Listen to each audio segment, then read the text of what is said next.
我们沿用了从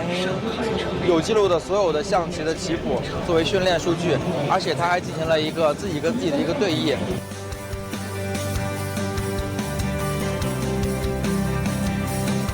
对甲骨文的一个学习是一个非常难的事情，所以我们通过深度学习，经过非常少量的样本，就能实现针对甲骨文的精准的识别和一个辨识。